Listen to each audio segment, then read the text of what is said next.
Senhor Jesus Cristo. Olha, nós continuamos aqui na casa do Paulo e da Adriana, da onde a gente parou semana passada. Achei super bom uma coisa que o Paulo falou, que muitas vezes a gente quer ajudar as pessoas, tem que falar. Aí nós falamos assim, olha, às vezes não é bom falar. Porque o problema não está com a pessoa, mas sim aquilo que está cegando ela. Às vezes é um problema espiritual.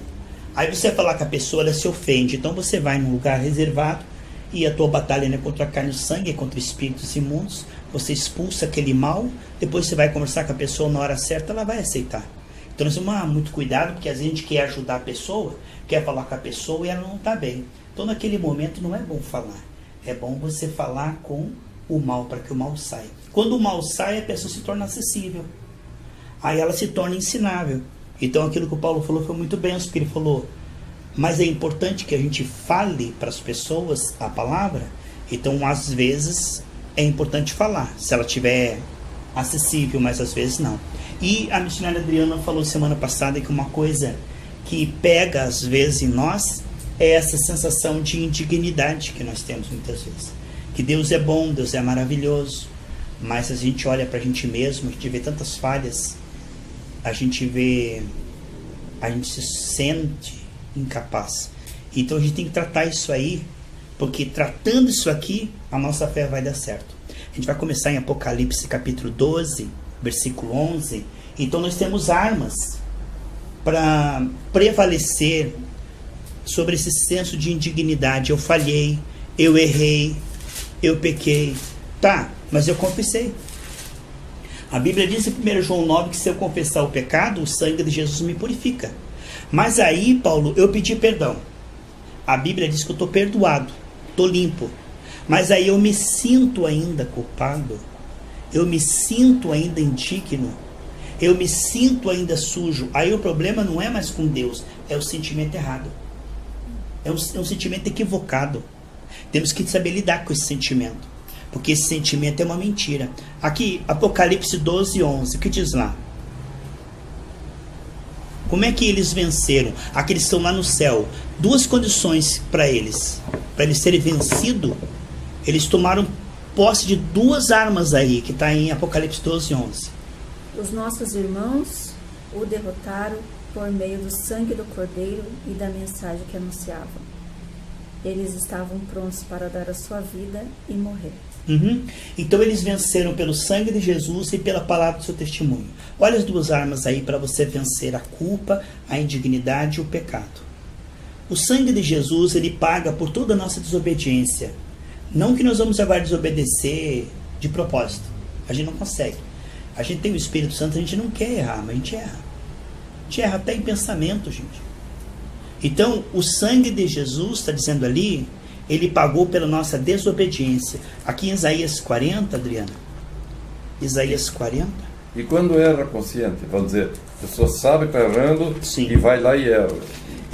E depois pede perdão. Sim. Como é que fica isso? Existe, Deus, ele olha caso a caso, Paulo, porque existe aquele crente que ele é sem vergonha, descarado, e aquele que ele está frágil, porque ele peca, mas ele se arrepende, ele pede perdão. Davi pecou, pediu perdão, o Senhor perdoou. Saul pecava, escondia o pecado e brincava com o pecado, não foi perdoado.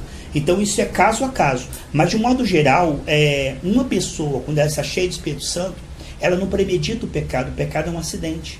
É que nem cair na rua e esfolar o joelho, isso é um acidente. Ninguém vai premeditar, vou esfolar meu joelho na calçada.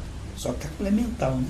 Então o pecado premeditado, ele não é de pessoas que têm Deus, é de pessoas que são candidatos. Por exemplo, há muitas pessoas que estão na igreja que ainda não foram salvos, ainda não receberam o Espírito do Senhor, estão no processo. Quando o Espírito de Deus entra em mim e você, ele coloca em nós um temor, onde a gente não quer errar, a gente erra, mas a gente não quer errar. Isso é uma característica do salvo. Não quero errar, mas eu erro. Isso é uma demonstração de que estamos salvos. Agora, aquele que diz assim, eu vou pecar, depois eu peço perdão. Então, essa pessoa ainda não recebeu o Espírito Santo. Porque é impossível uma pessoa ter o Espírito Santo e pensar dessa maneira. Eu vou fazer isso, depois eu peço perdão. Não consegue. A pessoa, ela vai dizer, como eu vou fazer isso com Deus? O Espírito Santo fala com ela, não faça isso. Porque uma coisa importante, quando o Espírito Santo entra em mim e você, ele começa a falar. Romanos 8,14 diz que o Espírito Santo, ele fala conosco. E a Bíblia diz em Gálatas também, 4:6, que o Espírito Santo ele fala conosco aqui dentro. Então isso é muito importante nós pensarmos. Veja aí Isaías 40, versículo 1 e 2, tá? O Senhor nosso Deus diz: consolem, consolem o meu povo. Falem carinhosamente aos moradores de Jerusalém e digam-lhes que já terminou a sua escravidão e que os seus pecados foram perdoados. Eles receberam de mim 2 vezes mais castigos do que os pecados que cometeram.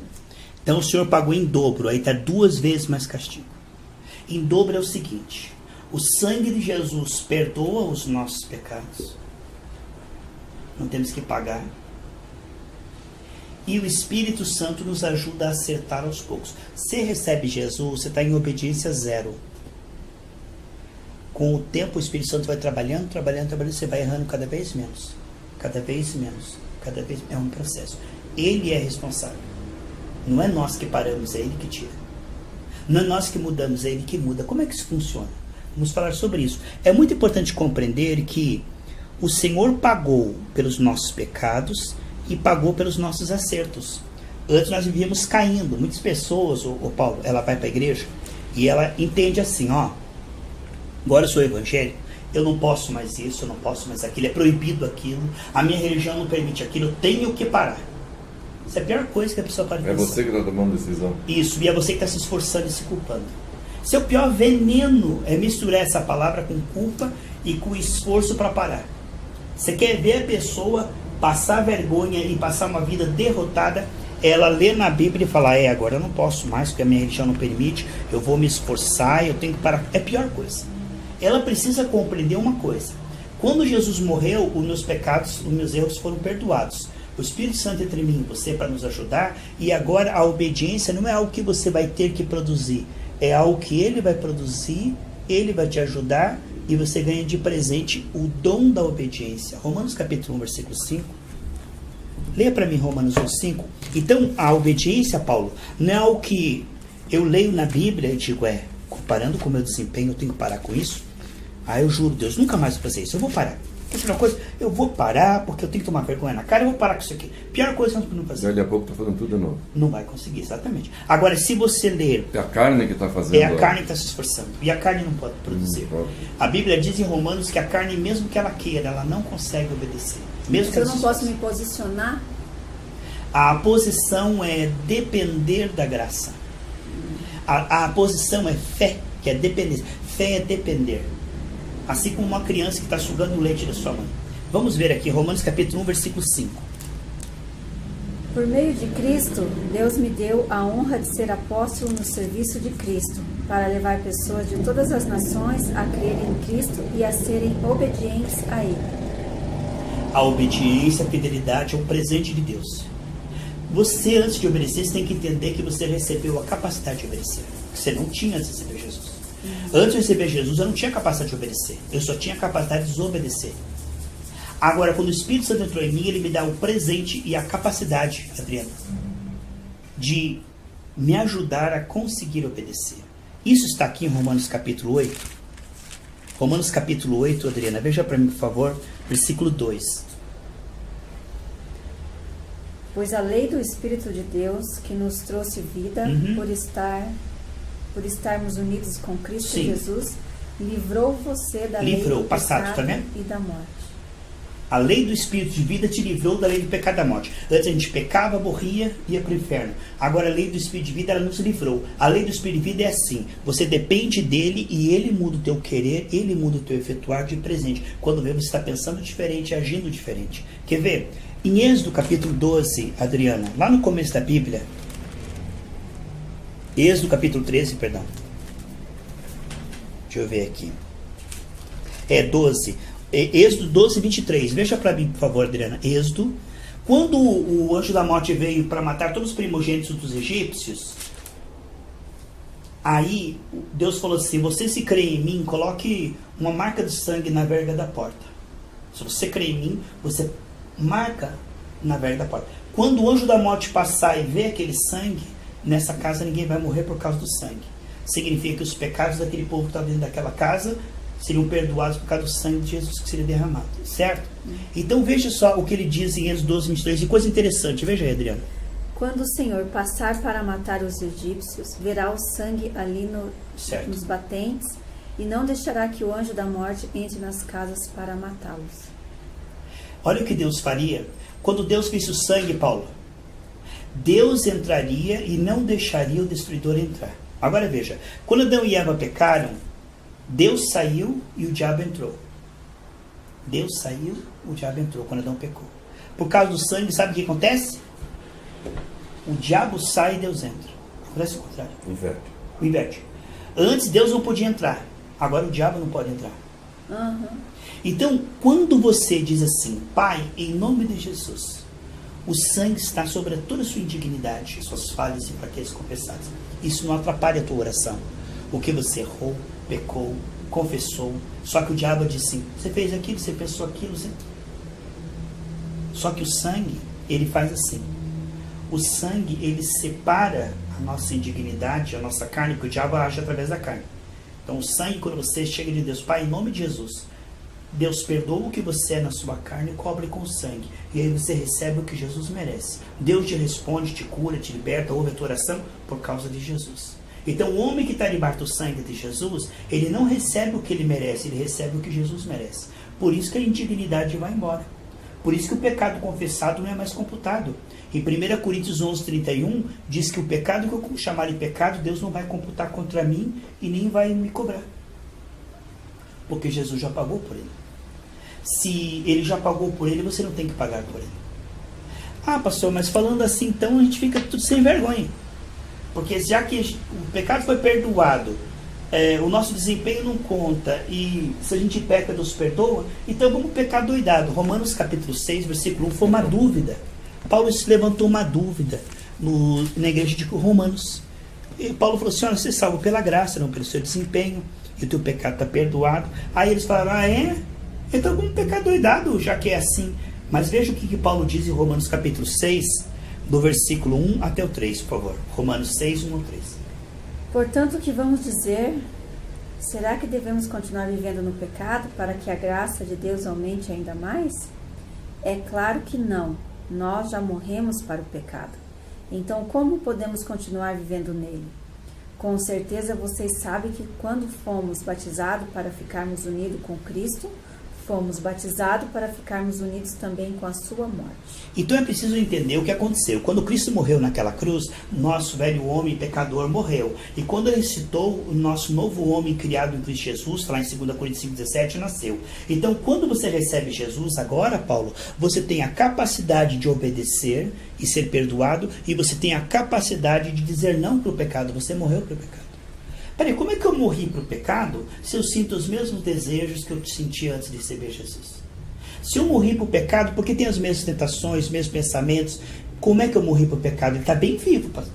O pecado está vivo, mas nós morremos para o pecado. Ou seja, antigamente eu não tinha resistência. Quando o pecado me assediava, eu tinha que... Eu não tinha escolha, Paulo. Agora, a liberdade de Deus é o seguinte, só que poucos sabem disso. Muitos falam no perdão de Deus, mas não falam do poder de Deus. Ou seja, Paulo, quando nós recebemos o Senhor Jesus Cristo, isso demora um tempo para a gente entender isso. Nós recebemos o poder de decidir o contrário do que estamos desejando, pensando, sentindo. Antigamente não. Dá vontade de fumar droga. Aquilo era mais forte do que eu, porque nós somos feitos um pouco menor que os anjos. Então toda tentação tem por trás de si espíritos imundos. Então não tinha como dizer não. Eu era arrastado ali. Quando eu recebo o Senhor Jesus, eu recebo a capacidade de dizer não. Mesmo minha carne continua desejando. Minha carne continua dizendo, você precisa. Deus nos deu a capacidade de escolher e dizer, não, eu não vou ceder. Isso produz um sofrimento, mas tem galardão lá no céu. Isso no início é bem complicado, porque nós estamos acostumados a ceder sempre. Mas com o tempo nós começamos a ver que cada vez que nós não cedemos, Deus começa a revelar a nós. E aquele prazer que nós tínhamos no pecado, agora nós vamos ter o prazer de ser amigos de Deus, Deus revelar a nós e Deus operar através da nossa vida, na vida de pessoas. Isto é, à medida que você vai renunciando ao pecado, Deus vai se revelando a você.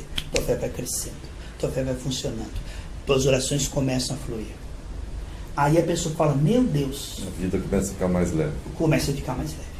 Começa a ficar mais frutífera, você deixa de ser escravo da sua carne para ser senhor.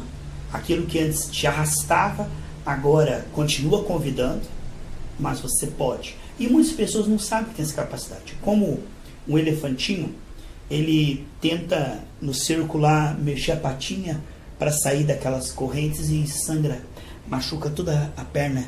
E quanto mais ele mexe, mais dói. Aí ele cria um trauma. Ele diz, eu não vou mais mexer, porque já que eu estou preso mesmo, e meu dono me dá comida, eu vou ficar paradinho aqui, porque dói menos. E aquele elefante passa o tempo, Paulo, ele cresce. Ele fica forte, mas ele tem uma memória que ele já tentou e não conseguiu. Eu tentei e não consegui. Então é melhor nem tentar. Só que agora ele é uma outra pessoa. Agora ele pode derrubar o circo inteiro. Só que ele não sabe que ele é forte.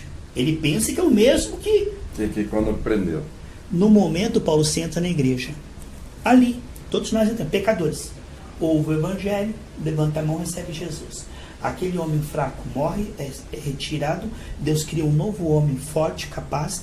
A imagem semelhante de Deus tira ali da terra e coloca lá no céu. Só que o homem não sabe. Ele sai da igreja como se nada tivesse acontecido. Ele não sabe que tudo mudou.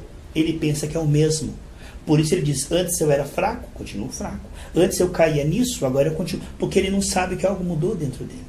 É preciso, Paulo, o ensino das Escrituras, explicar quem nós somos agora, o que nós podemos e temos, para que a pessoa caia a ficha. Peraí, agora eu posso, que diz Filipenses 4,13, Adriana, tudo eu posso naquele que me fortalece. Então agora nós temos uma força, uma presença em nós. Nós temos uma presença. Só que nós não sabemos ainda muito lidar com essa presença. Porque durante muito tempo nós vivemos separados de Deus, na nossa condição humana caída, e algo mudou o dia que recebemos Jesus. Então se nós não formos instruídos, Paulo dizia, você recebeu Jesus. Mas se você não for instruído, por exemplo, é como você receber uma herança de uma tia lá na Suíça de 5 milhões de euros. Mas não chega nada para você, você tem essa herança, está lá no teu nome, mas você não sabe. Então é como se você não tivesse, porque tá oculto, está escondido. Então uma coisa tremenda é isso. O evangelho vem, Paulo, para aquilo que estava oculto, vem a ser manifesto. E é tremendo o seguinte, quando a pessoa começa a renovar a mente, lê para mim Romanos 12, 1 e 2, quando a palavra de Deus começa a renovar nossa mente, Adriana e Paulo, sabe o que acontece? Nós descobrimos que nós podemos. De repente, você descobre.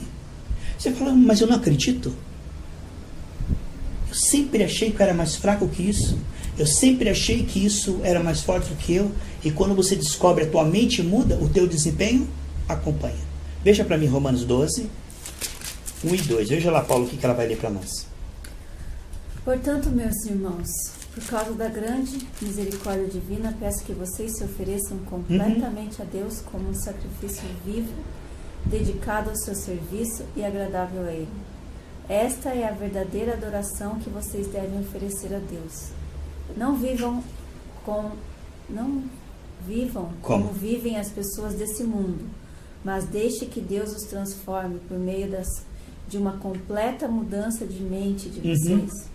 Assim vocês conhecerão a vontade de Deus, isto é, aquilo que é bom, perfeito e agradável a Ele. Então Deus nos mudou por dentro em um piscar de olhos, Paulo.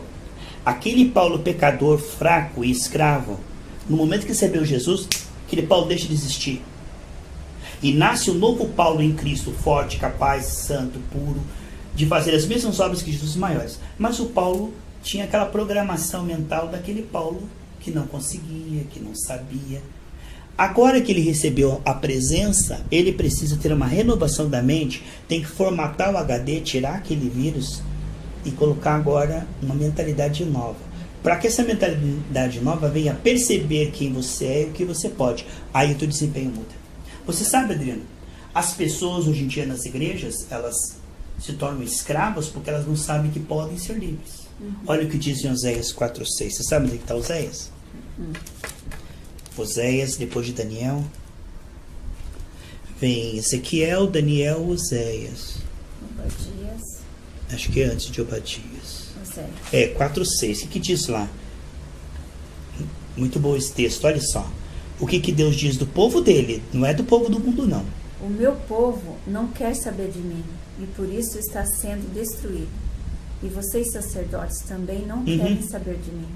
Esqueceram as minhas leis. Portanto, eu não os aceito mais como meus sacerdotes. Sim. Nem aceitarei os seus filhos como meus sacerdotes. Então Deus está dizendo assim: os sacerdotes não meditam na minha palavra. Os pastores estão aí pregando o que, né, Paulo? Pregando envelope, pregando dinheiro, pregando um monte de coisa. Esses pastores são impostores, que estão pregando outra mensagem. E se vocês, pastores, não estão no meu conselho, estão aconselhando errado ao meu povo. Vocês, pastores, estão rejeitados, porque vocês estão pregando outro evangelho. E o meu povo está sendo destruído por falta de conhecimento. Ele não diz por falta de recurso, por falta de fé, mas sim por causa de falta de conhecimento. Falta de fé não é. Olha o que diz. Se leu para mim Romanos 12, 1 e 2, Adriana. Agora vamos ver o que diz Romanos 12, 3. Nós tínhamos lido 1 e 2. Ele diz que todos, Paulo, todos nós que recebemos Jesus, recebemos o dom da fé. Ah, eu não sinto que tenho fé. Ah, eu acho que eu não tenho fé. Ah, minha fé é muito ruim. Ah, pastor, minha fé é muito falha. Tudo que Deus faz é muito bom. A nossa fé é boa. E diz que a todos foi dado a medida de fé. Veja lá, Romanos 12, 3. Por causa da bondade de Deus para comigo, me chamando para ser apóstolo, eu digo a todos vocês que não se achem melhores do que realmente são. Pelo contrário, pense com humildade a respeito de vocês mesmos e não julgue a si mesmo conforme a fé que Deus lhe deu. Tá vendo? Conforme a fé que Deus lhe deu. Então Deus deu a todos. Aí você tem a fé, você tem a presença, você tem a capacidade, mas você e eu precisamos ter a renovação da mente para compreender isso. Agora veja, para fazer um link para nós conversarmos aqui. Você tem a presença, você tem a fé, você tem a capacidade.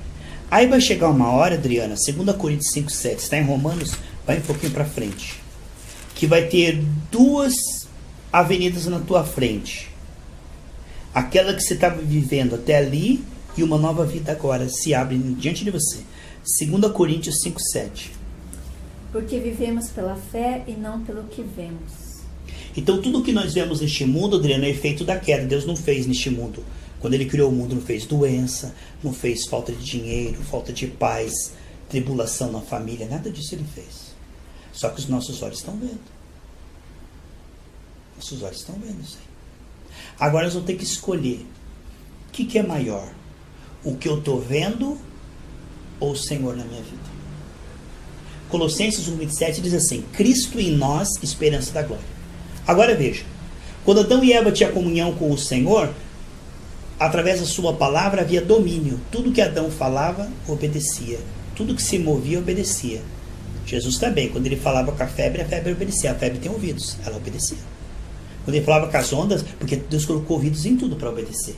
Se tudo tem que obedecer a Adão, tudo tem ouvido. Ele falava com o vento obedecia. Ele falava com as ondas obedeciam. Então, agora nós vamos ter que decidir o seguinte, Paulo. O que é maior, o que eu estou vendo ou a palavra de Deus na minha boca? Veja. A fé. A fé, o Paulo leu para nós aquele dia, Romanos 10, 9 e 10. É crer no coração e falar com a sua boca. O que é maior? O que eu estou vendo ou o que eu vou falar? Veja um exemplo disso, Adriana. Atos capítulo 4. Atos dos Apóstolos capítulo 4. 3. Atos 3, versículo 4 e 5. Atos 3, Adriana, versículo 4, 5 e 6, tá bom? 4, 5 e 6. Eles olharam firmemente para ele e Pedro disse: Olhem para nós. O homem olhou para eles, esperando receber alguma coisa. Então Pedro disse: Não tenho nenhum dinheiro, mas o que eu tenho lhe dou. Pelo poder do nome de Jesus Cristo de Nazaré, levante-se e ande. O que era mais forte? Aquele aleijamento nos ossos das pessoas que todo mundo via e dava uma moedinha. Aquele homem durante décadas estava ali na porta do templo. E todo mundo que estava no templo era tocado de compaixão e dava uma moedinha para aquele homem. Pedro olhou e viu a mesma doença que os sacerdotes viram. Ele viu a mesma coisa. O que Pedro viu, todo mundo via. Pedro olhou para ele e disse assim: o que eu tenho, tá vendo? A fé. O que eu tenho eu vou te dar agora, ó, uma palavra. Porque Jesus é a palavra. Apocalipse 19:13 diz que o nome de Jesus é a palavra. E em João capítulo 1, versículo 1 diz assim: no princípio era a palavra estava com Deus, a palavra é Deus. Em Gênesis capítulo 1 diz assim, Deus disse a palavra, o Espírito se moveu e criou. Veja. Então, quando Pedro olhou para aquele homem, ele disse, o que eu tenho? Ó, a palavra. Em nome de Jesus, levanta e anda. E a palavra foi mais forte do que o visível. O que é mais forte, o visível ou a palavra? A fé é crer que a palavra é maior do que o visível. O que é a palavra? É Jesus. Agora, nós fomos acostumados a crer como Tomé no que nós vemos. Nada que nós vemos a gente pensa pode ser mudado. Mas tudo pode ser mudado. Por quê? Porque Jesus, quando esteve aqui, que é o nosso exemplo, tudo ele mudava pela palavra. E para nós conversarmos aqui, o Adriano e o Paulo, queria que o Adriano lesse para mim João 14:12, para nós conversarmos aqui. Ah, isso é Jesus, né? Mas eu sou um pecador. Não, você era um pecador até receber Jesus. Quando você recebeu Jesus, você foi feito uma nova criatura. O que diz João 14:12, Adriana? Eu afirmo a vocês que isso é verdade. Quem crê em mim fará as coisas que eu faço e até maiores do que estas, pois eu vou para o meu Pai. Adriana, fala alguma coisa a respeito dessa fé que fala e muda circunstâncias. Você sonha com isso, você deseja isso? Porque quando o Espírito Santo vai habitar em nós, ele coloca em nós esse desejo, esse sonho. Puxa, se Deus está falando que eu posso, eu quero conhecer, eu quero que isso transforme a atitude, quero ver as pessoas sendo curadas, libertas, eu quero ver resultado na vida das pessoas. Porque eu não quero ser um religioso que fala e não acontece nada. Eu quero ver as obras de Deus na minha vida. Então, você crê nessa palavra que você leu aí? Eu creio, pastor. Eu creio e eu quero isso para mim. E você pode? Eu posso. E eu acho que tá na mão, né? Só a gente, nos dedicar à palavra, nos dedicar em oração. Ela vai nos mudando, né? Nos lavando. E eu já sinto, assim, que Deus já tem mudado bastante coisa na minha vida. Principalmente nessas reuniões que a gente tem feito aqui. Eu acho que nós, principalmente eu e o Paulo, nós estamos crescendo bastante, né, amor? Muito. E essa palavra está indo para tanta gente que está falando tanta coisa. Isso, e nós estamos conhecendo bastante, assim, tanto tempo que eu vivi dentro de uma igreja que tinha coisas que eu nem sabia que você era capaz. Isso, que, subir, parece assim que é até uma água pro vinho. Da diferença que isso faz. E até quando a gente vai falar, hoje eu sinto que eu tenho mais fé no falar. Sim, convicção. No abençoar, no jeito de orar. Você não ora mais, baixinho ali, no sentido... Chamando o gatinho. Mas não no sentido vitimização. Tímido, né? Tímido. Você ora e fala, não, eu posso, porque Deus foi lá e deu a vida dele por mim. Sim, justamente para que eu possa. Porque eu possa, então eu posso. Então é isso que eu vou fazer. E você começa a orar. É claro que as coisas não acontecem da noite pro dia. É um processo. E as suas orações, Deus sabe o momento certo que ele vai agir. E ele vai Mas a minha parte, te ajudando. Ele vai me ajudando. O Paulo está no Brasil, fala português como a comida brasileira. A gente vai para a Ucrânia, a adaptação é sofrível. Aprender ucraniano, comida ucraniana, viver no meio de um clima ucraniano com o povo ucraniano. Então, esse processo de adaptação é sofrimento, porque é uma nova vida que nós não conhecíamos. Nós conhecemos uma vida de se fazer de vítima, de dizer que não conseguia, de achar que Deus estava longe. De repente, Deus diz, estou em você, você pode, vai. É uma nova vida, totalmente. Então, esse processo, ele não começa 0, 100. É 0, 1, 2, 3. É um processo. Só que a gente não pode desprezar essas pequenas melhoras. Isso nos incentiva. Porque é devagarzinho, mas vai dando certo. E à medida que você começa a ver que a tua fé começa a funcionar, que você começa a ver que realmente a Bíblia é a verdade, você vai ficando mais motivado, e aí a vida começa. Por quê? Antes disso, nós existíamos.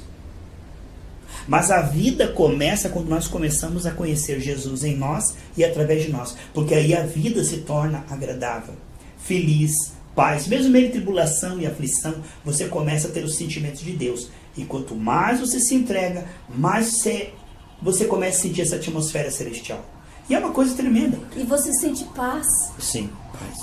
Eu nesses dias estou passando umas situações, mas eu estou me sentindo em paz. Se você estivesse na carne, seria sofrimento, seria pesado, seria com muitas lágrimas. Mas quando você está ungido, você passa a mesma situação, mas você passa diferente. Você passa É claro, paz. você está preocupado. A tua carne. Isso. Tipo, às vezes não quero nem ficar ouvindo muito barulho, Sim. muita coisa, porque eu quero pensar nas coisas, mas você está em paz. E eu me sentindo em paz. Sim. Em outro momento eu estava extremamente estressada, né, amor? E hoje eu estou me sentindo... Claro, tenho meus momentos, mas é bem menos do que eu... Você já notou, então, que esta instabilidade, que, por exemplo, eu entrava em depressão, ficava ali 40 minutos. Quando a unção vai entrando, esse tempo vai diminuindo. De maneira que vai chegar um momento, Paulo, que você vai conseguir andar em paz. E nada vai conseguir tirar a tua paz. Sei que eu já tenho um jeito, né, pastor? Eu sou meio aloqueada. Acontece que o teu jeito é o jeito de Jesus, você tem Jesus. Amém. Paulo, querido, você é bem-vindo. Fala aí, meu amado. O que é essa fé nova que nós vemos aqui? Que não é como a dos religiosos, que fala, nada acontece. Mas essa fé que se descortina diante de nós, que é uma fé que Deus está com a gente, para perdoar. Que a gente se sentia tão fraco, tão incapaz.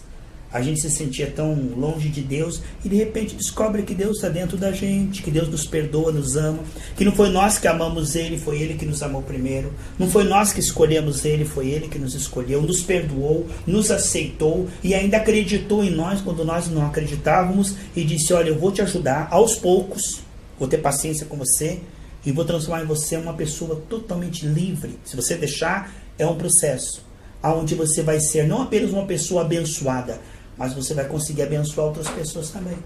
Você crê que isso que está escrito na Bíblia define o teu novo eu? Mesmo que você não sinta, não veja, mas você crê que isso é? Mas eu creio e estou sentindo. Amém. Estou sentindo.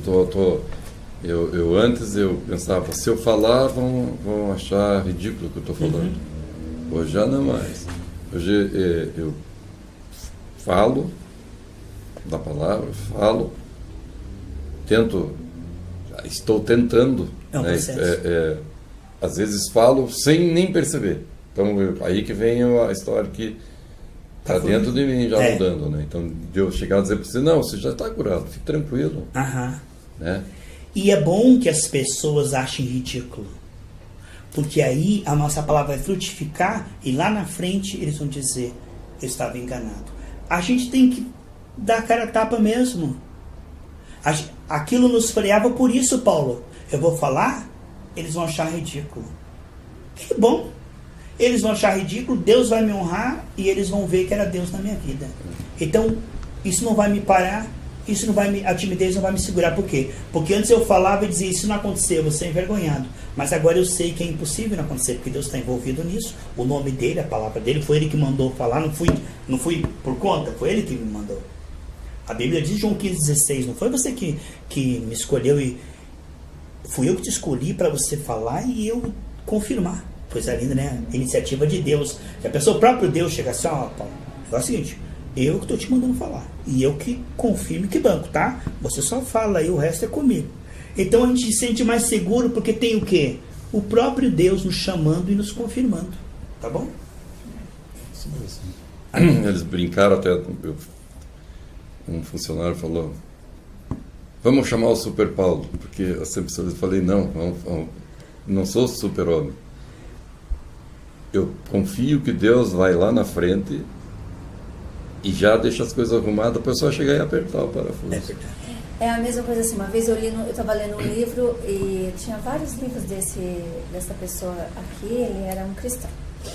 Eu já vou lembrar o nome dele. E no livro ele falou assim, por mais que a verdade seja que Jesus um dia chegue a verdade dizendo para mim que ele não existe. A minha verdade é que é Jesus. A minha verdade não larga jamais dele. E não existe essa hipótese, né? Isso, mas... Agora um ateu conversou com um cristão.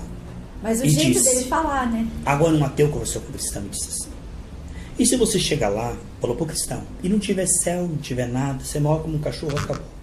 O cristão falou assim, mas aí eu morro feliz, sabe por quê? Porque só o que o evangelho me mudou Só o que ele fez Só eu queria que eu saber. melhorei Não minha tivesse vida. lá. Tem, tá? Mas não tivesse Deus lá. Não tivesse Aham. Olha, eu era uma pessoa infeliz, sou feliz. Depois que eu comecei a conhecer essa palavra, meus relacionamentos melhoraram. Eu durmo melhor. Eu tenho uma saúde melhor. Sabe, eu tenho uma vida feliz. O efeito, aquilo que a palavra produziu em mim aqui, já é maravilhoso. Eu não me sentiria enganado, nem tolhido, porque me fez bem. Aí ele disse, o cristão disse para o ateu, só que tem uma coisa. Se eu chegar do lado de lá e não existir nada, eu não vou ficar decepcionado. Agora, se existir, como fica você? Né? E se existir do lado de lá? Eu não estou perdendo nada, e você? Vamos ver. Quer dizer, então o cristão ele ganha aqui e ainda ganha na vida eterna. É uma coisa tremenda. E ganha, eu acho, num sentido assim, muito mais. Porque hoje faleceu um pastor da 47 chamado Bergossi. E esse pastor, ele vivia Cristo, né, amor?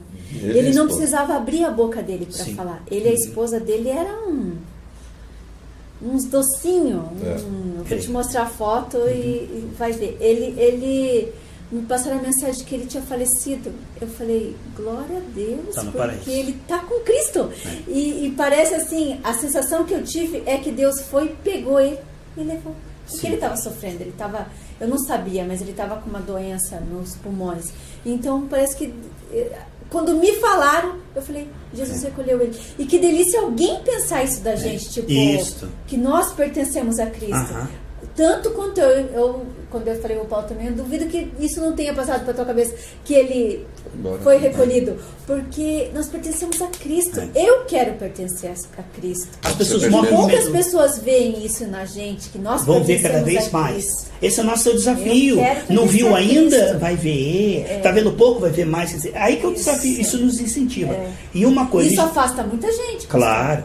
Isso afasta muita Quem não gente quer. de nós. Mas é bom. E até amigos que você acha que é amigos, mas Só os falsos. Isso. Gente, só os falsos. mas aí eles começam a ver Jesus em você, daí começam a achar que você tá mudada, Fanático. que você é fanático, que você... não, isso aí não quero isso pra mim. Mas- E o engraçado é que afasta. É. E por mais que aquelas pessoas são de igreja também, É. vai afastar. Afasta porque a luz afasta as trevas. Agora, se elas quiserem a luz, elas vão se aproximar. Então, uma coisa importante, que as pessoas morrem de medo da morte, Paulo, aquele anjo com aquela foice, aquele capuz preto vem assim, né? Mas em João 5,24 diz o seguinte, que aquele que crê em Cristo não vai morrer. Já passou da morte para a vida. Num piscar de olhos, Paulo, está aqui, ó. O anjo te leva, no piscar de olhos está no paraíso. Jesus disse para aquele homem na cruz, hoje mesmo estarás comigo no paraíso. Não tem esse negócio de ficar dormindo, não, para a eternidade lá dormindo. Não tem nada disso aí, não. João 5,24 diz que você não verá a morte, mas já passou da morte para a vida. Então, num piscar de olhos, Paulo, você está aqui, ó. Que nem aquele homem que estava com dor no pulmão. Num piscar de olhos, estava num corpo super vivo, sem dor no pulmão, correndo, jovem, lá com Jesus. E o Boixá, era um ateu convicto? Esse eu não sei, sabe? Mas é bem provável que ele não tenha ido para o paraíso, não. Porque ele não tinha Jesus no coração. Não tinha. Então, a condição Pena, né? E era um homem... E isso que a gente pensa, pessoas excelentes. O caráter não salva, o bom comportamento e boas obras não salvam. O passaporte para entrar no céu, porque você vai chegar lá na fronteira dos Estados Unidos, lá no aeroporto, você não difícil ser uma pessoa legal. Mas eu sou gente boa, não vim só passear aqui. Tô dando balinha para as crianças, não, vai. passaporte. Não entra nos Estados Unidos sem visto. Isso. E o passaporte para o céu é o sangue de Jesus. Não importa se a pessoa é boa ou não é boa. Isso não é o suficiente. A salvação não é pelas obras. Então, se a pessoa tem Jesus, ela tem a vida eterna. Se ela não tem Jesus, ela E se ele tem passaporte e é bandido, tá Nossa, lá na tela, né? Que exemplo Isso não agora, entra. né? Que exemplo bom agora. Nunca tinha pensado nisso. Ou você tem o sangue ou você não tem. Só vai entrar quem tem o sangue. Leia para mim 1 João para nós orarmos. 1 João, capítulo 5. Não diz que teremos, ou quem sabe teremos, ou talvez teremos, ou há uma grande probabilidade de termos. Não. Em 1 João 5, do 13 até o 14, diz que nós temos uma certeza. Quem tem Jesus tem a vida eterna. É uma garantia total. João 5, 13 e 14.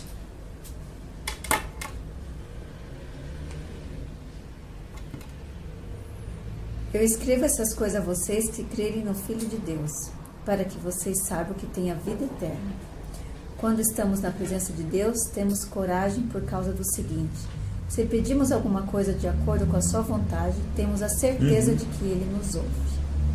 Então, esta é a certeza. E veja o 12, por favor. O 12.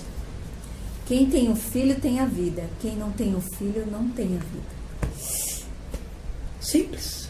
Tem passaporte, entra. Não tem passaporte, pode ser bonito, pode ser legal, pode ser não entra. O passaporte é o sangue de Jesus. Sem o sangue de Jesus, aí volta o primeiro versículo que nós lemos, Adriana.